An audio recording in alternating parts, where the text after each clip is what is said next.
Good morning दोस्तों, आप सभी का स्वागत है नीदरलैंड्स में। और इस वक्त आप देख रहे हैं बेवरविक टाउन का नज़ारा मेरे फ्रेंड के घर की बालकनी से एक्सक्लूसिवली। और इस वक्त सुबह के 8:30 बज रहे हैं। थोड़ी थोड़ी सी बारिश दिखा रहा है लेकिन धूप आने वाली है कुछ ही देर में। और हम लोग जाने वाले हैं ज़ांज़िशान। और ये है दोस्तों हमारा रूट मैप, बेवरविक टू ओटगेस्ट, और वहाँ से हम जाएंगे ज़ांज़िशान। और इस वक्त दोस्तों दिन के 11:15 बज रहे हैं और मैं खड़ी हूँ बेवरविक स्टेशन के बाहर, अपनी ट्रेन का वेट कर रही हूँ जो कि आने वाली है 12:02 पे, और जो हमें लेके जाएगी ओटगेस्ट। वहाँ से हम लोग अपनी ट्रेन जो है वो चेंज करेंगे जो हमें लेके जाएगी ज़ांज़िशान, और वही है हमारी डेस्टिनेशन। इस वक्त बहुत ज़्यादा ठंड लग रही है, हाथ जम गए, नाक जम गई है, फिर भी हम लोग वेट कर रहे हैं। और दोस्तों अब मैं पहुंच चुकी हूँ ज़ांज़िशान, और स्टेशन से बाहर निकलते ही आपको ये मैप दिख जाता है। तो उस मैप के थ्रू आप फिगर आउट कर सकते हैं कि आपको किस तरीके से कहाँ कहाँ चल के जाना है, ताकि आप पहुंच जाएं उस लोकेशन पे जिसे आप देखने के लिए आए हैं। और उसी रूट मैप को फॉलो करते हुए मैं और बाकी के आपको ये आगे जितने भी टूरिस्ट दिख रहे हैं ये सभी उसी को फॉलो करते हुए जा रहे हैं। और आगे जा कर के स्ट्रेट लेकर के हमको देन लेफ़्ट लेना है, और फिर उसके बाद एक और राइट आएगा, और फिर हम लोग अपनी लोकेशन पे पहुंच जाएंगे। तो दोस्तों जैसे जैसे हम ज़ांज़िशान म्यूज़ियम के करीब चलते जा रहे हैं वैसे वैसे ये जगह और भी खूबसूरत होती जा रही है। और जैसे कि आप लोग मेरे सामने देख ही सकते हैं, मेरे लेफ़्ट साइड में देख लीजिए चाहे राइट साइड में देख लीजिए, आप जहाँ भी देखेंगे वहाँ आपको खूबसूरती ही नज़र आएगी। और ये जगह अपनी खूबसूरती के जलवे बिखेरने में ज़रा भी पीछे नहीं हटेगी। तो आप देख रहे हैं मेरे राइट साइड में कितनी ब्यूटीफुल सी वाइब्रेंट कलर की ये छोटी सी हट है। ये एक्चुअल में पुराने ज़माने में यहाँ हॉलैंड में जिस तरीके के घर हुआ करते थे उसे दर्शाता है ये। और इसके आगे ये जो देख रहे हैं ये भी पुराने ज़माने का ही स्ट्रक्चर है, लेकिन यहाँ पे फ़िलहाल शायद कोई कॉफ़ी हाउस चल रहा है। और ये सामने जो आप देख रहे हैं ये है एक्चुअली जिसके लिए हम यहाँ पे आए थे। यहाँ की हिस्टोरिकल विंड मिल्स जो हैं उनमें से एक विंड मिल ये है, और ये सब फंक्शनल है दोस्तों। इसकी ख़ास बात ये है कि ये अभी भी चल रहे हैं, और इसी को देखने के लिए हम लोग यहाँ पे खास करके आए हैं। दोस्तों ये जो ब्रिज आप लोग मेरे सामने देख रहे हैं ना, ये ब्रिज बड़ा ही अलग सा ब्रिज है। मतलब अभी देखने में तो ये बहुत ही बेसिक रेगुलर जिस तरीके से हुआ करते हैं ब्रिजेस वैसा दिख रहा है, लेकिन इसमें एक बहुत ही ख़ास फीचर है जो यहाँ पे ऑलमोस्ट सभी ब्रिजेस में हुआ करता है, क्योंकि यहाँ कनाल्स ज़्यादा हैं और इस तरीके से वाटर रूट्स ज़्यादा हैं। तो उसकी वजह से ना जब बीच में से शिप्स पार होती हैं तो इनका जो साइज़ है, हाइट जो है ब्रिजेस की बहुत ज़्यादा नहीं है। उस करके ये इन लोगों ने इसमें एक फ़ीचर डाला हुआ है, जिस तरीके से इसको डिज़ाइन किया हुआ है कि ये 90 डिग्रीज़, ऑलमोस्ट 90 डिग्रीज़ तक ये ब्रिजेस उठ जाते हैं। ये देखिए यहाँ पर आप देख सकते हैं कि किस तरीके से ब्रिज बीच में से पूरा का पूरा ऊपर की तरफ उठने लगा है, और ये ऑलमोस्ट 90 डिग्रीज उठ जाएगा। दोनों साइड के ब्रिजेस जो हैं वो ऊपर उठ रहे हैं, और फिर ये जब पूरी तरीके से ऊपर हो जाएंगे उसके बाद बीच में से इसमें से जो है शिप क्रॉस करेगा। अभी आप लोग देखिएगा।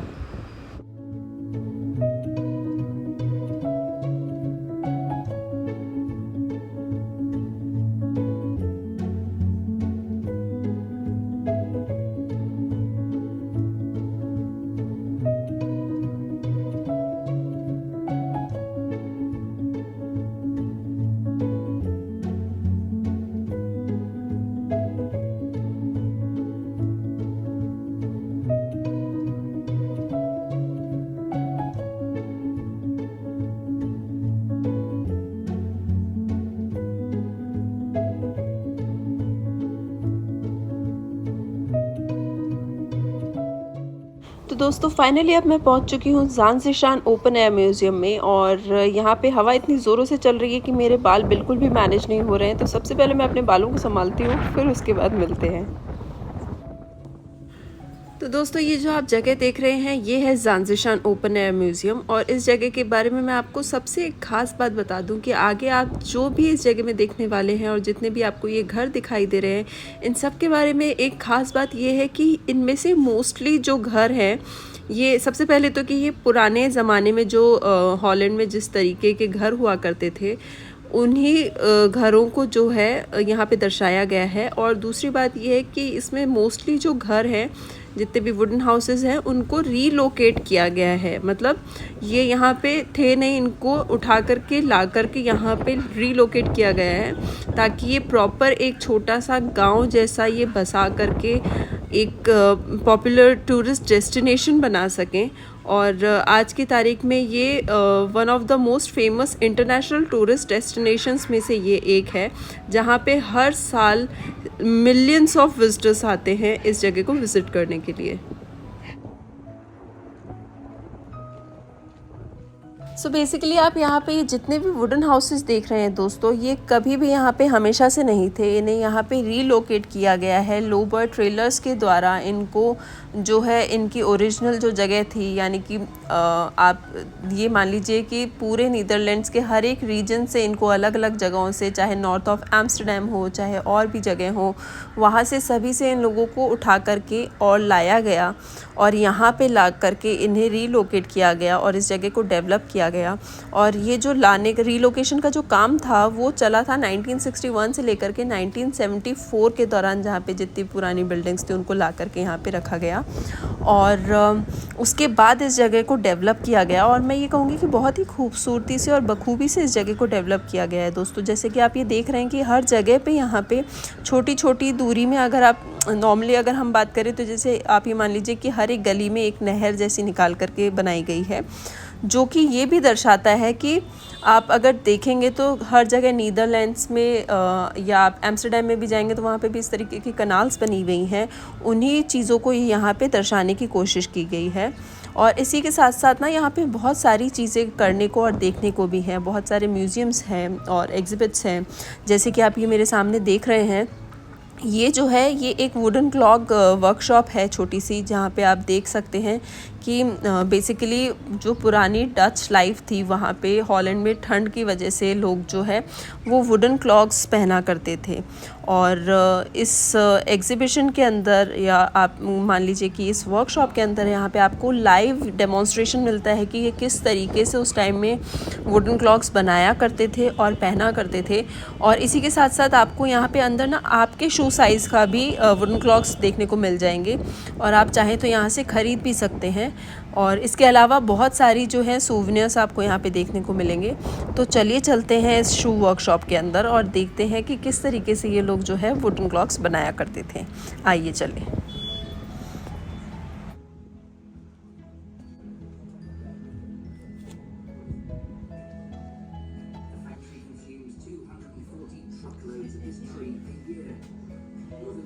ये देखिए दोस्तों, यहाँ पे आपको हर रीजन के जो है शूज़ देखने को मिल जाएंगे उस दौर के, कि कौन से रीजन में किस तरीके के क्लॉक्स का चलन हुआ करता था। आप यहाँ पे देखेंगे तो यहाँ पे वर्क क्लॉक्स हैं कि क्या काम करते वक्त कौन सा शू पहना करते थे, वो यहाँ पे आपको देखने को मिल जाएगा। पीछे आपको डिस्क्रिप्शन भी लिखी हुई है, वहाँ पे मेंशन है, तो वहाँ पे आप पढ़ करके भी पता लगा सकते हैं कि कितने अलग अलग तरीके के शूज़ थे। हर काम के लिए अलग तरीके का जो है क्लॉक इस्तेमाल हुआ करता था।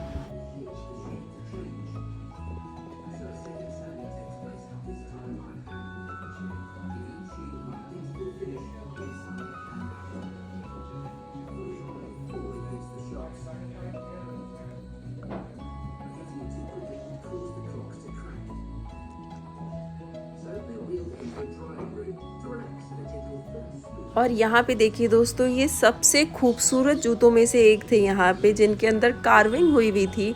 और ये जो जूते हैं ये दोस्तों नॉर्मल डेज़ के लिए नहीं थे, ये सबसे स्पेशल डे के लिए बनाया करते थे, जिसमें किसी की अगर वेडिंग होती थी तब ये जूते पहना करते थे। और यहाँ पे देखिए सबसे छोटू वाला जो ये शूज़ है, आई डोंट नो ये किसके लिए बनाया गया होगा, आई एम श्योर ये जस्ट अ मिनिएचर है। और ये देखिए यहाँ पे मेंशन भी है, the most important day of your life. ये देखिए दोस्तों, स्पेशल डेज़ के लिए स्पेशल क्लॉक्स भी हुआ करते थे। और यहाँ पे आप जो देख रहे हैं ये कुछ पुराने पिक्चर्स हैं डच पीपल की वुडन क्लॉक्स के साथ में। और अब यहाँ पे ये जो बंदा है ये हमें लाइव डेमोन्स्ट्रेशन देगा किस तरीके से ये वुडन क्लॉक्स जो है बन करके तैयार होते हैं। तो आइए देखते हैं।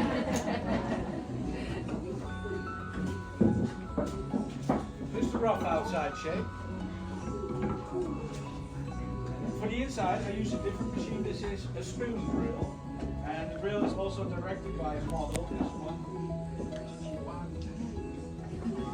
Yeah.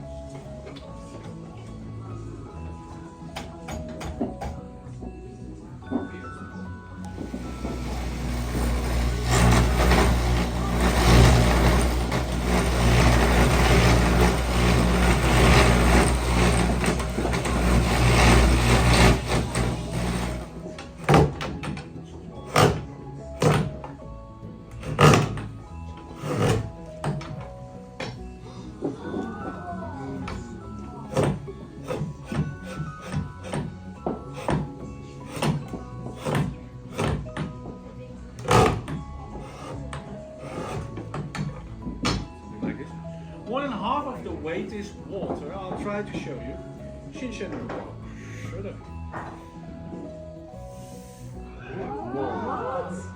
That's not spit.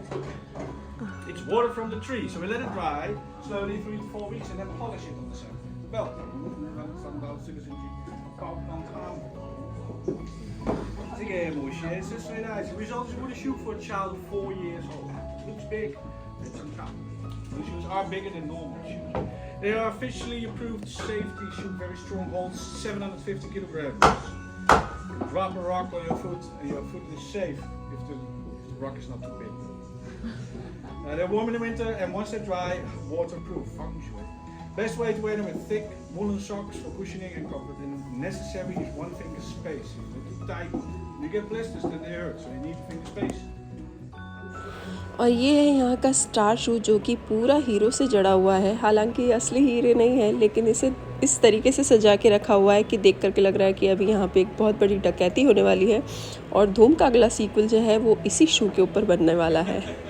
और ये जो देख रहे हैं दोस्तों, ये देखिए यहाँ पे ना ये छोटे छोटे से वुडन ट्यूलिप्स हैं और ये बहुत प्यारे लग रहे थे और ये बहुत सुंदर हैं देखने। आप अपने लिए भी ख़रीद सकते हैं। ऑल्सो आप अगर किसी के लिए सुवेनियर यहाँ से ले रहे हैं तो उसके लिए भी बहुत अच्छा ऑप्शन है। और ये यहाँ पे अलग अलग साइज़ेस में अलग अलग डिफरेंट कलर्स और पैटर्न्स प्रिंट्स में आपको यहाँ पे शूज़ अवेलेबल हैं। छोटे बच्चों से लेकर के बड़ों तक के सभी के जो आपको यहाँ पे शूज़ भी मिल जाएंगे और आप यहाँ से ख़रीद सकते हैं। ये देखिए यहाँ पे ढेर सारे ट्यूलिप्स हैं, बहुत अलग अलग तरीके के सुवेनियर्स हैं। तो बेसिकली ट्यूलिप्स यहाँ पे इतने ज़्यादा इसलिए इनका वो बना रखा है बिकॉज़ नीदरलैंड्स में ट्यूलिप्स की खेती बहुत ज़्यादा होती है। स्प्रिंग के सीज़न में अप्रैल के महीने में तकरीबन अप्रैल और मार्च के महीने में जो है यहाँ पे फेस्टिवल सेलिब्रेट होता है ट्यूलिप्स का और वहाँ पे बहुत डिफरेंट कलर्स और बहुत वैरायटी ऑफ ट्यूलिप्स जो है वहाँ पे आपको देखने को मिल जाएंगी। ये देखिए पूरी शॉप जो है ये पूरा का पूरा सुवेनियर से भरा हुआ है और बहुत छोटे छोटे बड़े और बहुत प्यारे प्यारे डिफरेंट चीज़ें यहाँ पे थी, तो आप इन सबको ख़रीद सकते हैं।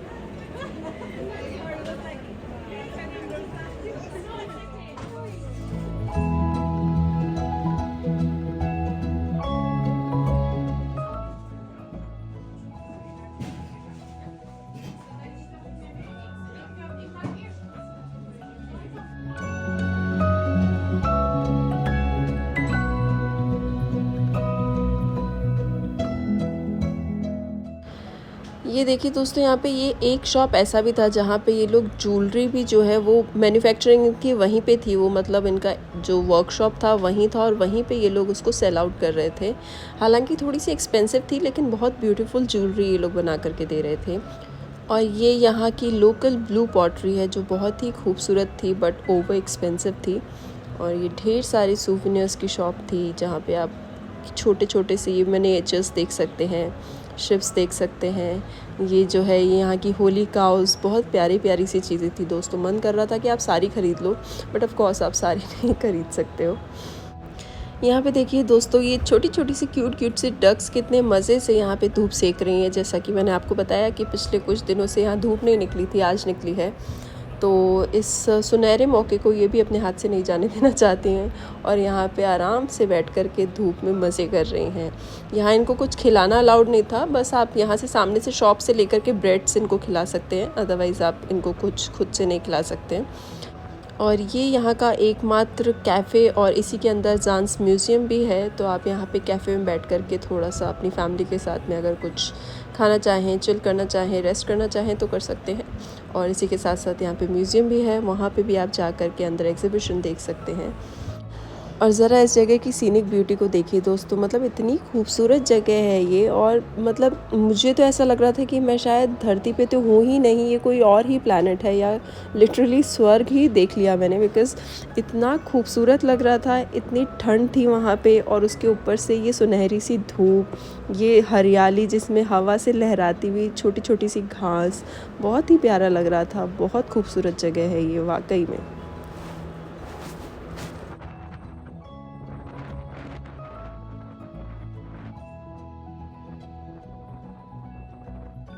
तो ये देखिए जो आप पीछे देख रहे हैं बकरियां घास चर रही हैं, ये पीछे एक चीज़ फैक्ट्री है और अभी हम लोग आ गए हैं चीज़ फैक्ट्री के अंदर। तो यहाँ पे आपको एग्जीबिशन के थ्रू इन लोगों ने प्रॉपर समझाया हुआ है कि इनका चीज़ मेकिंग प्रोसेस किस तरीके से होता था। वो एक एक चीज़ बहुत प्रॉपरली समझाई हुई है। और यहाँ पे आप देख रहे हैं किस तरीके से बकरियाँ और गाय भैंसें इन लोगों ने पाली, उसका फिर किस तरीके से दूध निकालते हैं, कैसे चीज़ बनता है, वो सब यहाँ पे आपको देखने को मिल जाएगा। और ये बेसिकली 18th और 19th सेंचुरी में किस तरीके की डच लाइफ हुआ करती थी दोस्तों, उन लोगों की दिनचर्या क्या थी, जीवन शैली क्या थी, कमाई के क्या स्रोत थे, किस तरीके से वो लोग क्या काम करते थे, वो सब आपको इस ओपन एयर म्यूज़ियम के अंदर देखने को मिल जाएंगे। ये देखिए कुछ पुराने पिक्चर्स भी हैं, बहुत ही प्यारा और बहुत सलीके से बनाया हुआ है इस जगह को। ऊपर देखेंगे तो किस तरीके से गांव में उस टाइम में लोगों के घरों में सारी चीज़ें रखा करती थे, वो सब यहाँ पे आपको देखने को मिल जाएगा।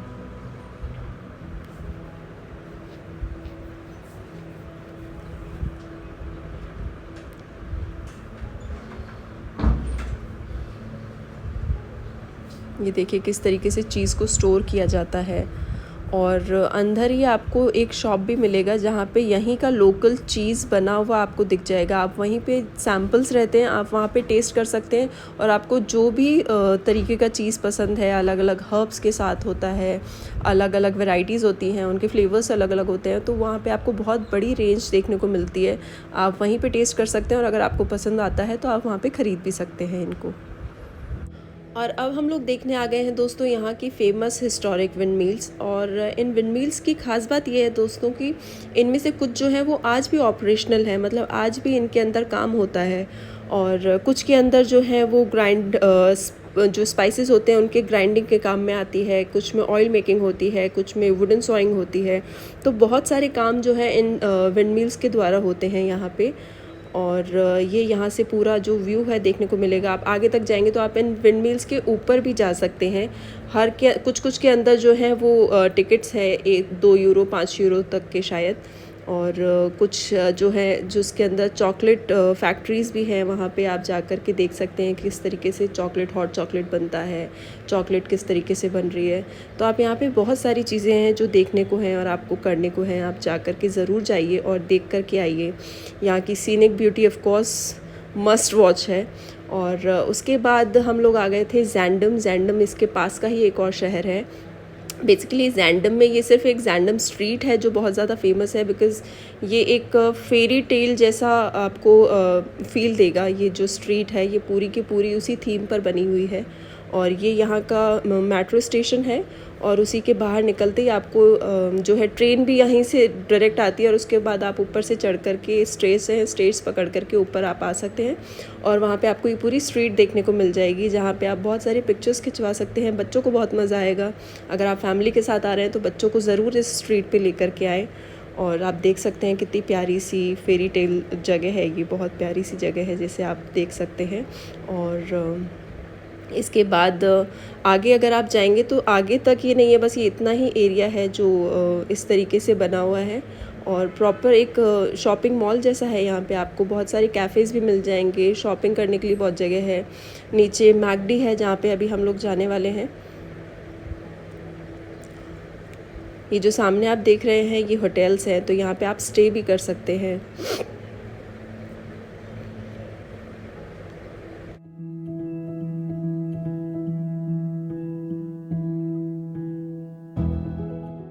तो दोस्तों ये था ज़ांज़िशान ओपन एयर म्यूज़ियम और जैंडम स्ट्रीट। और आज का हमारा ये वीडियो हम यहीं पे ख़त्म करते हैं। शाम के 6:30 कुछ बज रहे हैं और ठंड और भी बढ़ती चली जा रही है, दिन भर की थकान है, भूख है, तो इसीलिए मैं नीचे जा रही हूँ मैकडी में और मैंने वहाँ पे ऑर्डर किए कुछ वेज नगेट्स जिनका मैं मज़ा लेती हूँ। तब तक के लिए आप लोग अपना ख्याल रखें and please don't forget to like share and subscribe.